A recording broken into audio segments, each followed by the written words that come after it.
Hey there. So it's been a minute since I've recorded anything on YouTube, and that's been very intentional. I did always have the goal of coming back on here. I didn't quite know what the timing was going to look like, but with the new year, I really wanted to start coming on here and posting again. And in this video, I'm going to tell you a little bit about why that's the game plan for 2025 for me and 10 things I would do if you're a freelancer stepping into 2025. So without further ado, let's go ahead and get into it.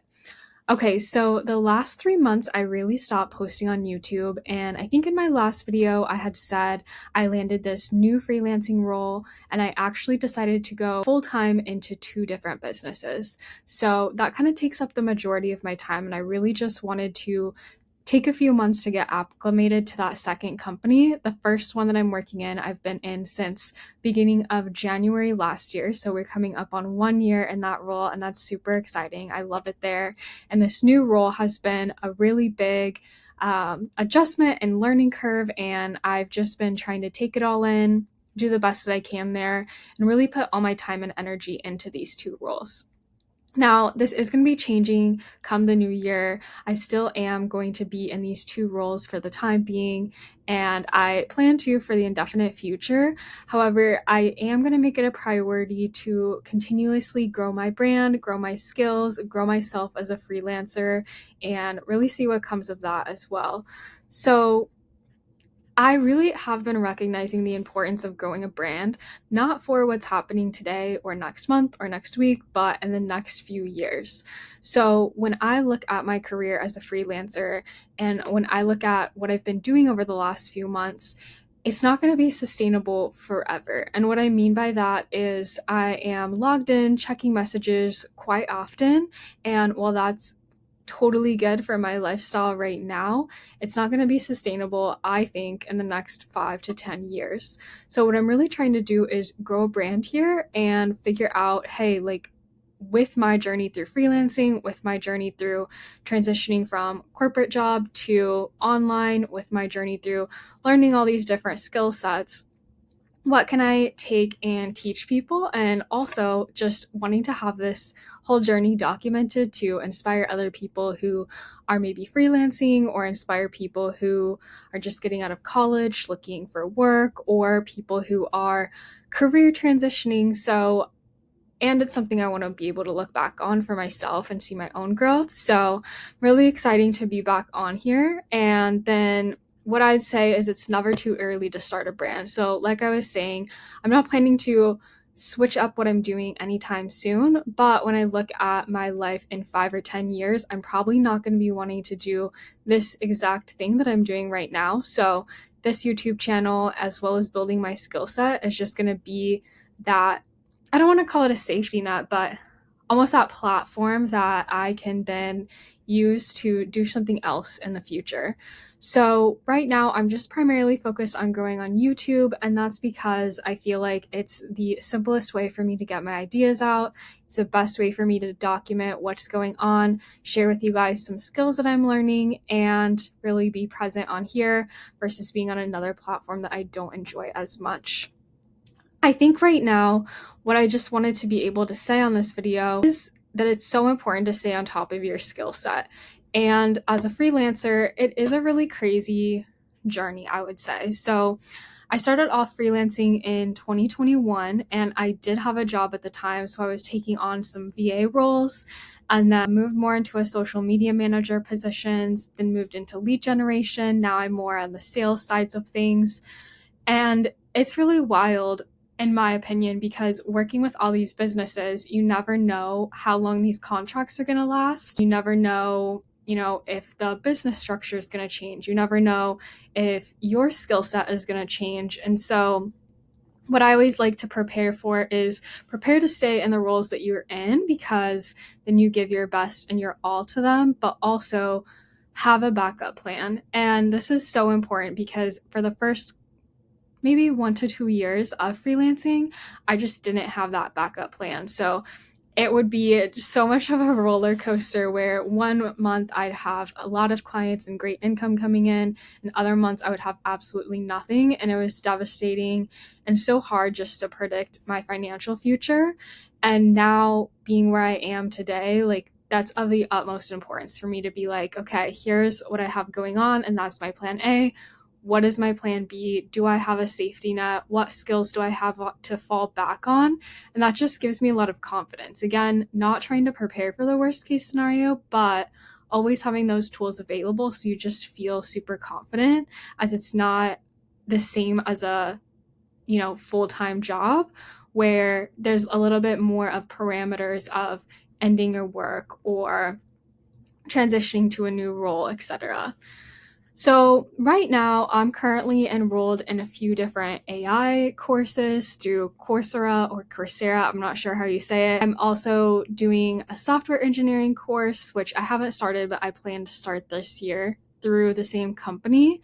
And this is just really important to me because I always want my skill set to be relevant. So what may have worked in the industry a few years ago doesn't necessarily work today. So again, just kind of going through the skill set that I've had previously to now, like it's definitely changed. When I first got into this in 2021, we were still kind of in that COVID era where people were selling online courses fairly easily. Webinars were a huge thing, like live webinars, really big on like just starting to follow people and DM conversations, etc. And now my skill set is more like how to get into the nitty-gritty of closing deals, how to build automations out, how to use platforms like Go High Level, Chat GPT, AnyChat, all these different things that weren't relevant 3 years ago, but are definitely relevant today. And so I always want to make sure that my skills are with the market and desirable and what business owners actually need in their business.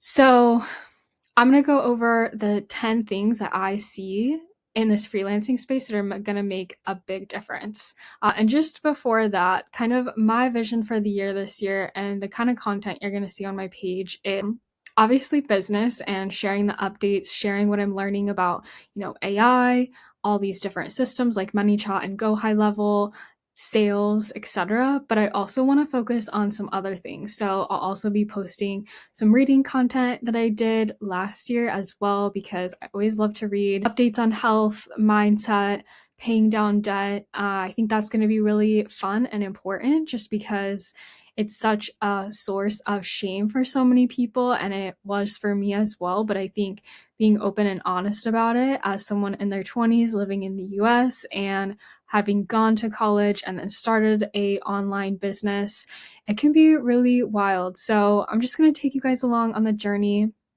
and just keep you guys up to date through 2025 and through this freelancing journey and the growth that comes with it.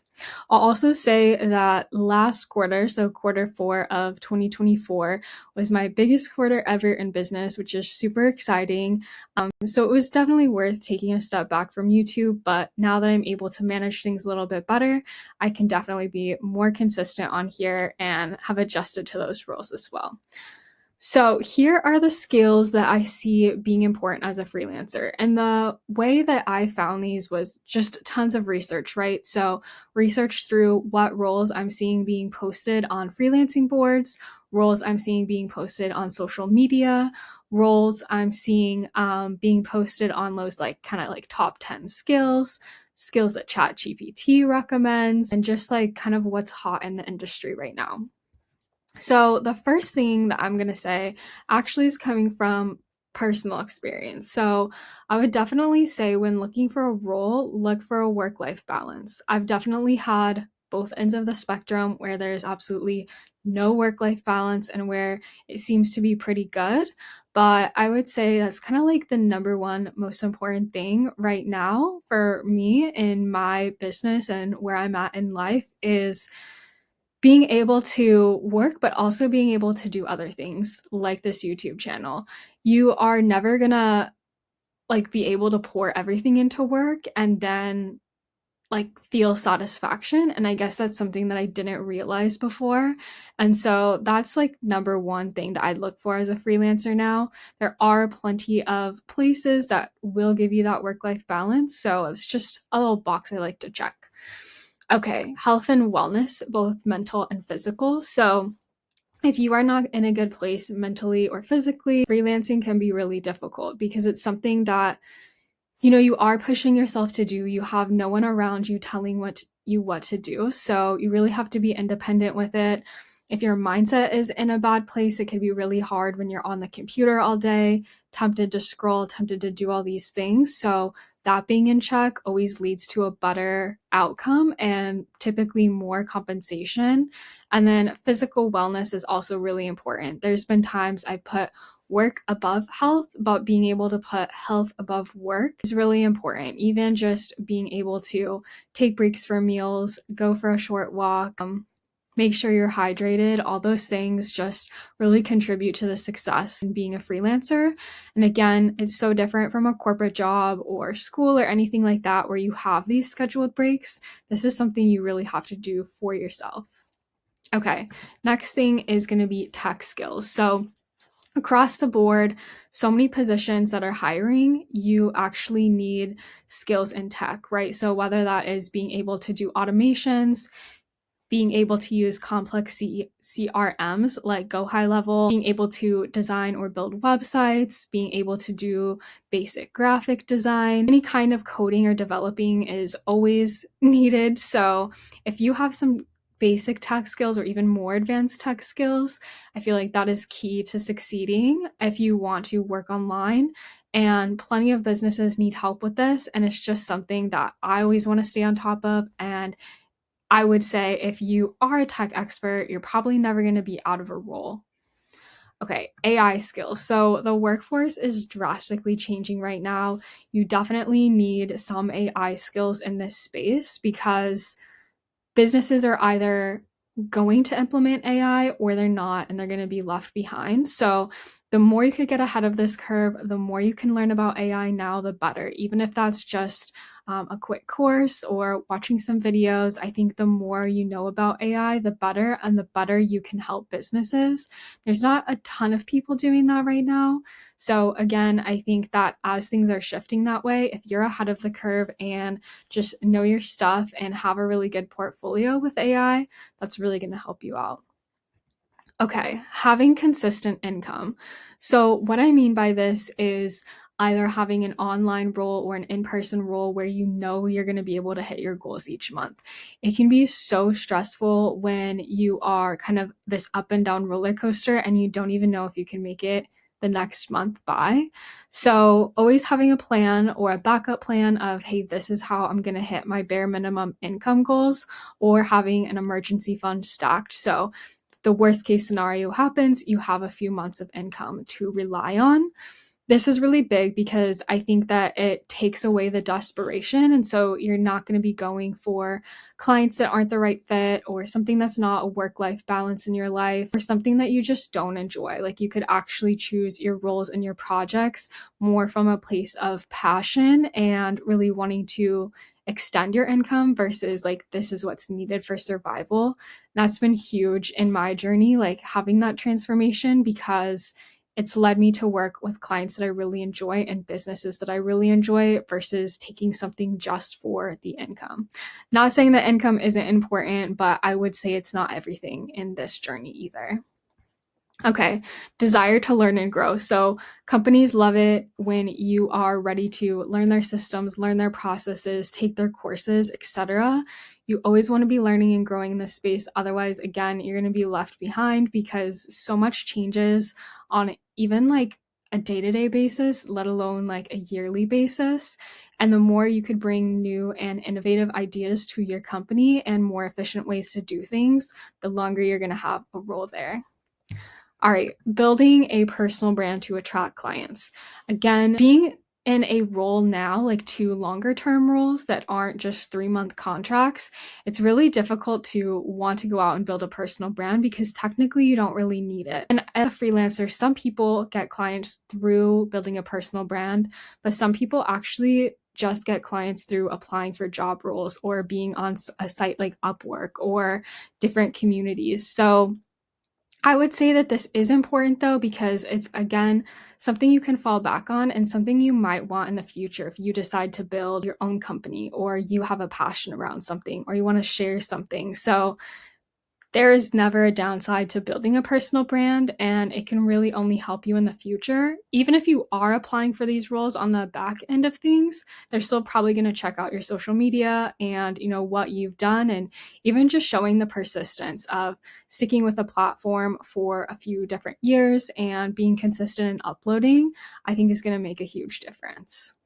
Okay, willingness to fail. So I put this one in there because I think you can try out different roles, and it's okay if not every role fits for you.